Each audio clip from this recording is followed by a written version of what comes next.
Hey, it's Dave from Dave's Hunting, Shooting, and Bushcraft, and today we're going to be looking at some rounds that don't necessarily get a lot of consideration for deer hunting. And should they? Let's take a look.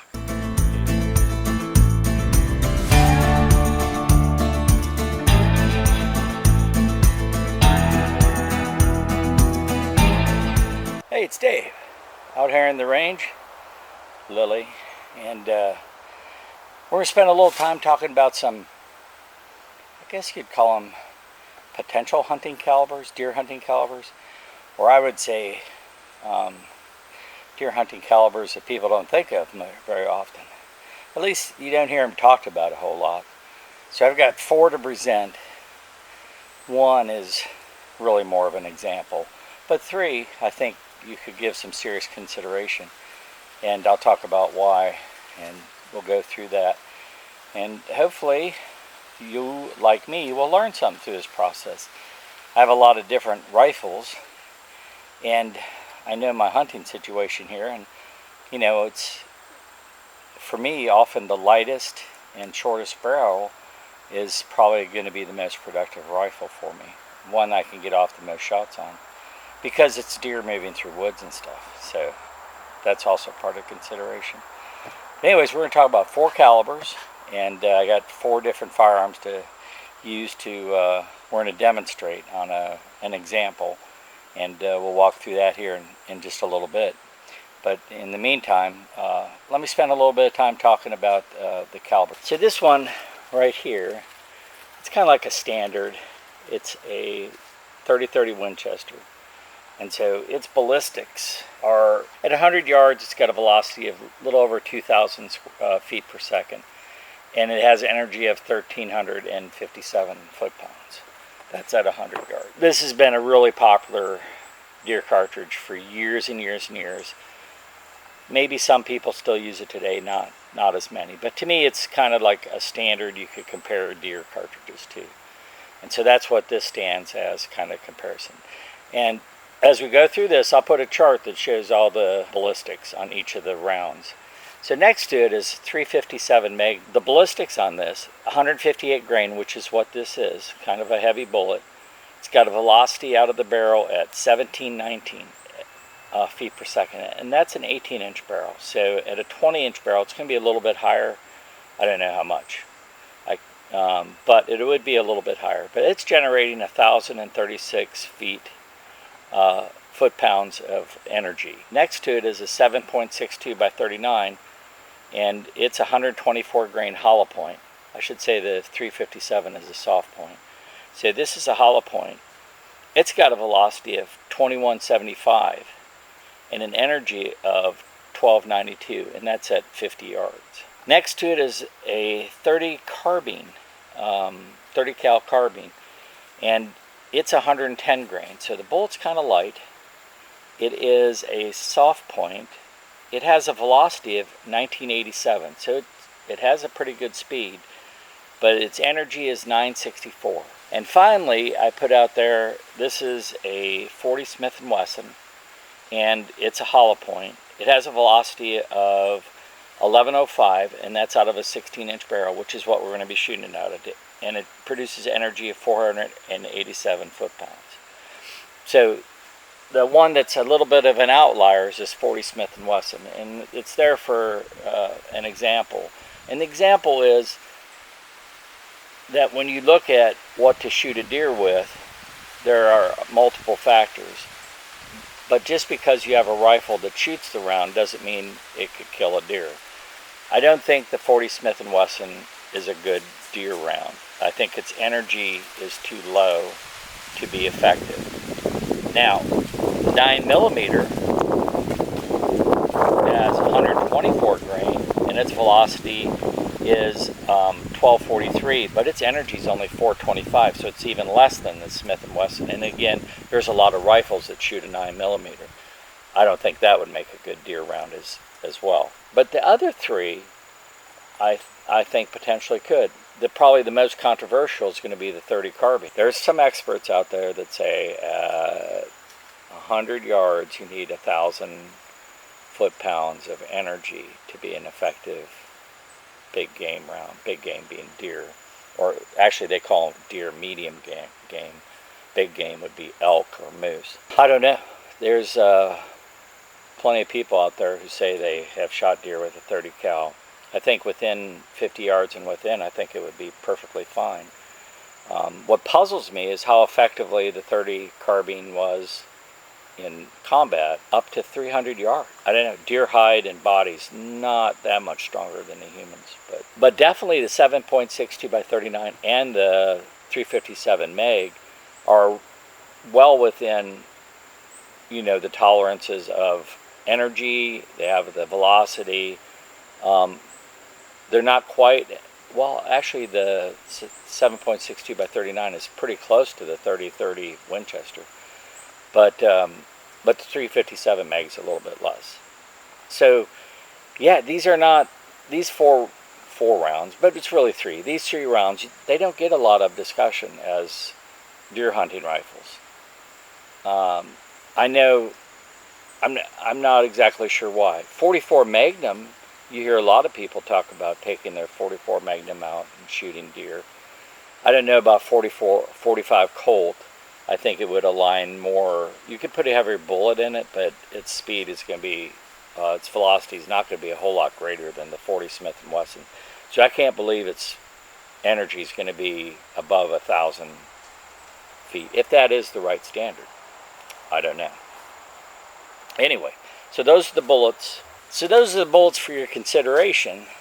And you have to ask, Dave, why do you even care? I mean, you can get 30-06, you can 308, you can get 30-30 Winchester. You use 6.5 Creedmoor, 7mm. There are tons of hunting rounds for deer. 350 Legend, I used that last year. There's now a 360 Buckhammer. There's new rounds coming out, seems like all the time, for hunting deer. So why do you care about these? It gets back to what is the best firearm for the situation. And so there's some factors to consider here. One is you need to really know what your laws with firearms are in the state for hunting deer. I happen to be in a state where they let you use a rifle with rimmed or straight wall, they don't care, cartridges, as long as it's greater than, I think, maybe 25 cal or something like that. I'll put the exact amount or what it says specifically in the guidelines. So you need to know that. That's very important before you go to your gun closet and pull out, yay, this would make a good firearm. And then it depends upon your situation. Like if most of your hunting's 100 yards or higher, then this discussion's kind of moot, because these rounds, except for maybe the 7.62 by 39, are really for less than 100 yards. Why it's relevant here in Tennessee, where I'm at, I mean, it's hard to find a spot where your distance of shooting's more than 50 yards. You're often up close and personal with the deer, and so the round, 45-70 up close, and there's no point in doing that. You're kind of wasting $3, I think, when doing that. That's why I like 350 Legend. I thought it was a great round for here, and it proved very productive last year. So it depends upon where you're at and what your situation is. So your situation is relevant to this discussion. I already talked about what experts say about the 1,000 foot-pounds is kind of the standard at 100 yards. I don't know. The most important thing is if you're going to pull out your Henry and shoot a 357 Magnum, make sure you get a 357 Magnum that's for that kind of a task. There are all kinds of 357 Magnum rounds out there. And the heavier the bullet, you got to make sure you're getting the velocity that you need, because some of them are really made for up close and personal kind of contact. They're not really made for longer distances, so you need to pay attention to that. And that's true for any kind of bullet. Now, like 30-30 Winchester, traditionally a deer round, so its ballistics are going to generally be around, what is specific for taking down a deer. Will I use one of these other rounds this year? I may. I'm leaning towards trying the 7.62 by 39 because I like the concept of going out there and shooting my AK. The other one that intrigues me is the 30 carbine. From left to right, we got the Henry lever action. That's going to shoot the 357 Magnum. Then I have an M1 carbine that's going to shoot the 30 carbine, an AK-47M, and it's going to shoot the 7.62 by 39, and then a Caltech sub something? Mariner? It's not a Submariner. I was trying to watch the movie Eddie and the Cruisers, and I couldn't find it anywhere on streaming. If you haven't seen that, I mean, it's an oldie, but I always thought it was really good. Sub 2000, just a Sub 2000. It's Gen 1. That's the Caltech Sub 2000. And so that's chambered in 40 Smith & Wesson, and we'll shoot that. All right, so I set up a board, and you can see it's hollow, and then it's drywall and sheathing. And on the front, it's got each of the calibers, say 357 Magnum, 7.62 by 39, 30 carbine, 40 Smith & Wesson. We're going to shoot, it'd be like shooting through a wall, just see kind of what kind of damage. I'm going to stand maybe 10 yards or so back. You know, what does it prove, Dave? It's not proving a whole lot of anything other than the lethality of these rounds. So first up's 357 Magnum.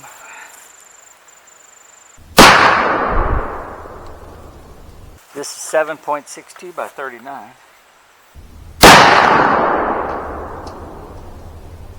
Let's see, next is 30 carbine.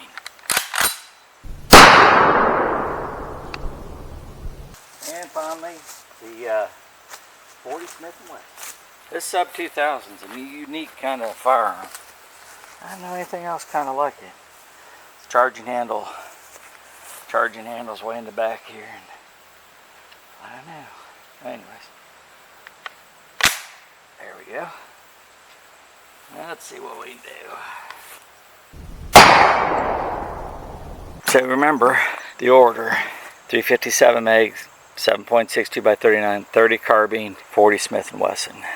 So that's 357. A lot of damage. 7.62. Just kind of ripped through it. The 30 carbine, pretty decent, but about like the 40 Smith & Wesson. So yeah, you can definitely see the impact on a deer this 357 Magnum would have. I'd have no problem out in the field with that. I'd have to try to see how that expands, the 7.62 by 39. Not a whole lot there. I mean, it is bigger than the hole went in. And 30 carbine did pretty good. I had no problems with that. I mean, that's a pretty decent wound. My son calls 40 Smith & Wesson, I told you this before, but fat and slow. And yeah, if it had more velocity, it could be a very lethal round, but it's just too short and squatty. So anyway, there you go. We'll turn you around. So a little bit of a different video. I think it's important in your hunting situation that you examine what is the best round to shoot a deer with. I know from a bolt action rifle that I'm probably most comfortable with the 30-06. I'm also super comfortable with 30 Winchester. I'm getting there with 350 Legend. So bolt action wise, or lever action, I know where I'm at. 357 Magnum's really starting to impress me, and I really would like to try out the 7.62 by 39 a little bit more, and the 30 carbine, and see how those two do, and some expansion if I can. And you know, maybe I'll end up hunting some deer with them. I might do the 357 Magnum though this year. The 40 Smith & Wesson, yeah, just because you have a rifle that shoots it's a carbine that shoots a caliber doesn't mean necessarily it's good for deer hunting. And I think that's what the 40 Smith & Wesson showed. It would be fun to go out there and shoot at a deer with it. And if the deer got into 9 to 10 yards of you, I think you'd be perfectly fine. I think that's the effective range, really what you're looking at. Maybe 15.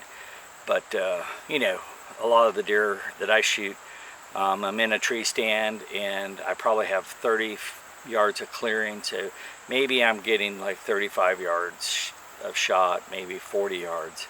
So, you know, that's the kind of round I'm looking for. So everybody's going to be a little bit different. Would you shoot these? Curious to hear what you got to say. Yeah, and what your thoughts are about it.